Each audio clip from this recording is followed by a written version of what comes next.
Pourquoi et comment passer du papier Excel au MES. Nous venons d'accueillir Xavier Lompèche de la société Précitechnique qui va commencer cette première session par un retour d'expérience.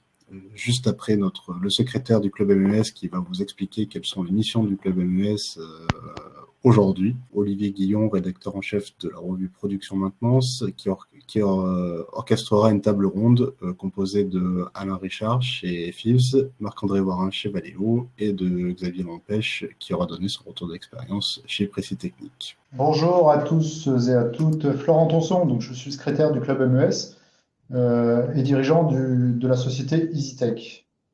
Alors, le club MES, notre mission, c'est de promouvoir le MES au niveau national. Alors, le promouvoir comment? Au travers d'événements. Aujourd'hui, on est sur notre premier événement digital, mais nous ne sommes pas que ça. Nous intervenons sur des salons. Global Industrie, nous avons chaque année un village, des productions en temps réel tout au long de l'année. Bientôt à venir, Industry Time au mois de juin sur Lyon. Donc, une forte présence de ces membres. Donc, on est vraiment dans cet esprit de promotion du MES et de partage. Bien sûr, le MES pour nous étant le moteur de l'industrie 4.0.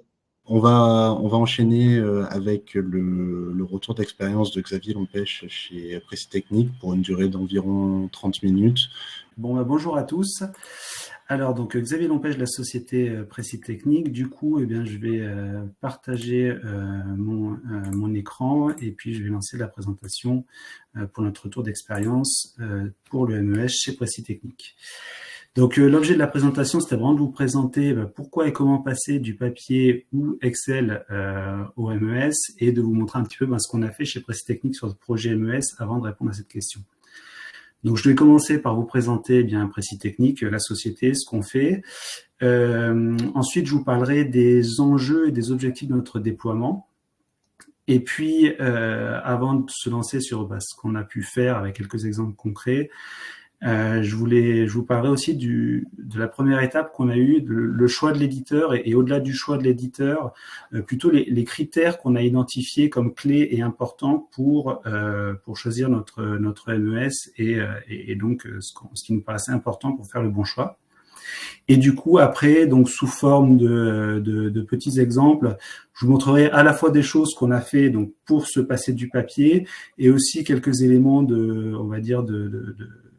process sur lesquels on a essayé de diminuer cette partie d'Excel et de papier. Les enjeux, je les ai plutôt formulés sous forme de questions au niveau du projet MES, c'est-à-dire quels sont les enjeux un peu à long terme, enfin moyen-long terme auxquels on avait envie de répondre.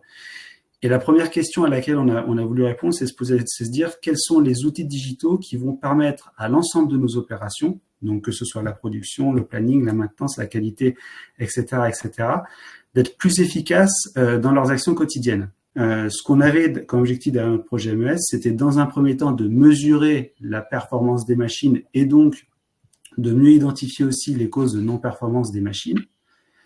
D'être capable aussi de visualiser plus rapidement, plus simplement la performance de l'atelier et ce qui se passe à l'instant T dans l'atelier, et du coup de pouvoir accélérer la prise des décisions, que ce soit au niveau des opérationnels, mais aussi au niveau du management.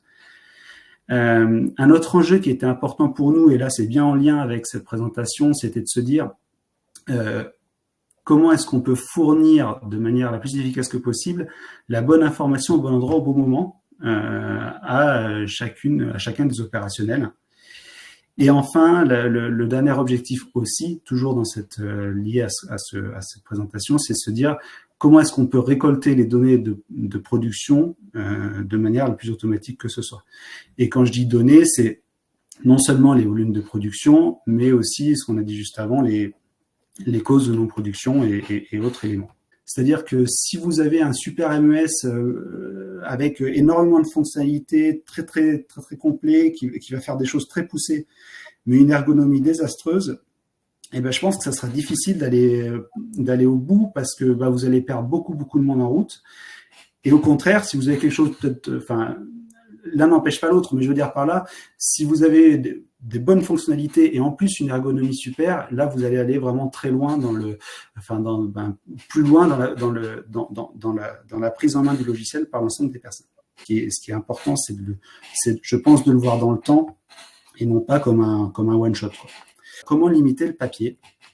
Alors, la première chose que vous allez pouvoir limiter le papier avec un MES, nous, par exemple, on avait des fiches de réglage, c'est-à-dire que sur nos machines, en fonction de la référence qui est en train de tourner, de la machine sur laquelle ça tourne, on avait des fiches de réglage outils.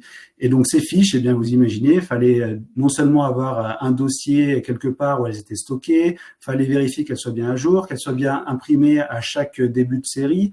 Donc, il y avait quand même pas mal d'erreurs au niveau des documents qui étaient affichés. Eh bien, grâce au MES, en fait, on peut, ces fiches-là, elles sont intégrées automatiquement sur le poste de travail en fonction de ce qui est en train de tourner sur la machine. Deuxième exemple où on a pu limiter le papier, c'est les tâches 5S. Mais l'idée, c'est plus de vous dire, de vous montrer ce que nous on a perçu, le potentiel qu'on a perçu vis-à-vis du MES, et pour supprimer réduire ces fichiers Excel et les gains qui vont derrière. Le premier exemple que je voulais vous citer, c'était donc la récupération des volumes de production. J'ai commencé à en parler tout à l'heure avec la feuille de récupération des volumes de production. Vous voyez, donc on a sans le MES, qu'est-ce qu'on a? On a un agent de production qui fait le tour des machines une fois par équipe et qui écrit sur un papier la quantité produite. Beaucoup moins d'erreurs avec un système de récolte automatique, mais aussi en efficacité, parce que là, je sais pas, là par jour, si on fait la somme, vous avez, je pense, au moins 1 heure de travail à tous réunis là pour faire ce processus-là. On sent bien que dans ce processus d'analyse, de calcul d'indicateurs, il y a tout un tas d'étapes à non-valeur ajoutée qui sont engendrées par l'absence d'outils dédiés. Et là, le MES, ce que lui va pouvoir permettre de faire, c'est qu'en fait, c'est nativement fait pour ça. Donc, nativement, ça a été conçu pour ça. Vous allez voir la donnée. C'est-à-dire que sans rien faire, finalement, quand vous allez ouvrir votre interface de MES, vous allez visualiser la donnée. C'est un autre exemple de process où nous, l'Excel est roi et où je pense qu'il faudrait qu'il soit un peu moins roi. C'est le planning et l'ordonnancement. Donc, la première chose qui est importante pour bien, je pense, réussir un projet MES, c'est d'avoir une vision court, moyen et long terme. D'ailleurs, je dois le mettre dans l'autre sens. Une vision long terme, moyen terme et court terme, c'est-à-dire se dire, bien imaginer en amont ce qu'on a envie de faire et comment est-ce qu'on a envie d'échelonner dans le temps pour que ça fournisse des résultats.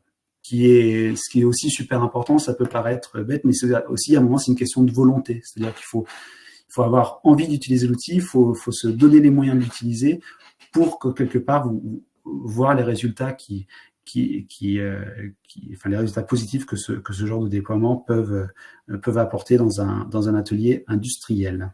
Et comment avez-vous préparé les opérateurs à leur appropriation du MES?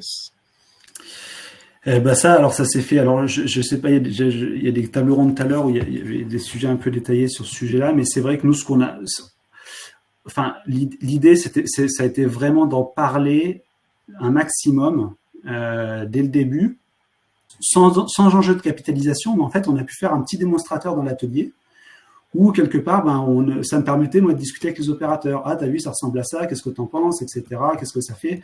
Donc voilà, donc c'était un outil de communication. Mais on a signé, on va dire, en début juillet.